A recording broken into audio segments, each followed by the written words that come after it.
بسم اللہ والصلاۃ والسلام علی رسول اللہ۔ السلام علیکم ورحمۃ اللہ وبرکاتہ۔ انتہائی افسوسناک اور بلکہ شرمسار کر دینے والی یہ خبر ہے کہ چند دن پہلے یعنی 17 دسمبر کو ٹونگی اجتماع گاہ یعنی بنگلہ دیش میں ایک جگہ ہے، وہاں پر یہ اجتماع ہوا تبلیغی جماعت کا، جہاں پر دو دھڑ آپس میں ایسے بھڑے کہ اس کے اندر تین لوگ جاں بحق ہو گئے اور درجنوں لوگ گھائل ہوئے۔ یہ تبلیغی جماعت کے لوگ تھے جن کی تحریک کی بنیاد اس بیس پر ڈالی گئی تھی کہ وہ اللہ کی طرف بلانے والے ہیں۔ ان کو یہ کہا جاتا تھا کہ یا تو یہ آسمان کے اوپر کی باتیں کرتے ہیں یا پھر زمین کے نیچے کی باتیں کرتے ہیں۔ آج انتہائی افسوس کے ساتھ کہا جاتا ہے کہ یہ اتنی مبارک جماعت اور اتنی مبارک تحریک جس نے پوری دنیا کے اندر کام کیا، آج وہ اس حال پر پہنچ چکی ہے کہ دو دھڑ ہو جانے کے بعد آپس میں اس قسم کا اختلاف کہ ایک دوسرے کو مار اور کاٹ پر اتر رہے ہیں۔ اس جماعت کے، اس تحریک کے جو بانیان تھے،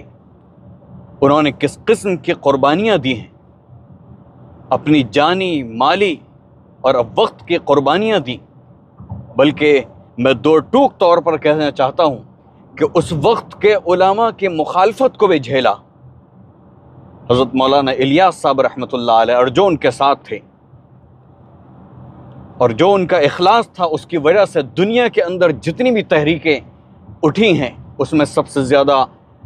با اثر اور سب سے زیادہ کامیاب اور سب سے زیادہ کام کرنے والی جماعت اور سب سے بڑی جماعت تبلیغی جماعت تھی۔ لیکن کیا کر سکتے ہیں، جب لوگوں کے دلوں کے اندر کرسی کا شوق اور طاقت کا شوق چڑھ جاتا ہے، جب مال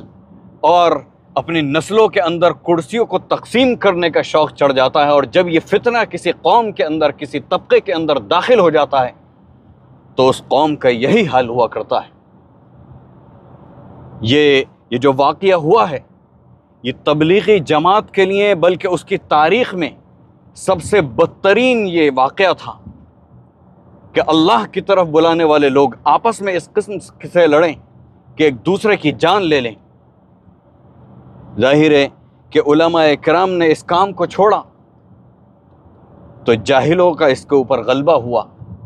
اور جو بڑے تھے انہوں نے بھی اس کو اتنا سیریس نہیں لیا۔ ہاں، ہو سکتا ہے، انسان ہونے کی علامت ہے کہ اختلاف ہو سکتے ہیں، لیکن بڑوں کے اندر اختلافات اتنے پیدا ہوئے کہ آج بات یہاں تک پہنچ چکی ہے۔ اور ان سب اختلافات کا ذمہ دار میں ان لوگوں کو سمجھتا ہوں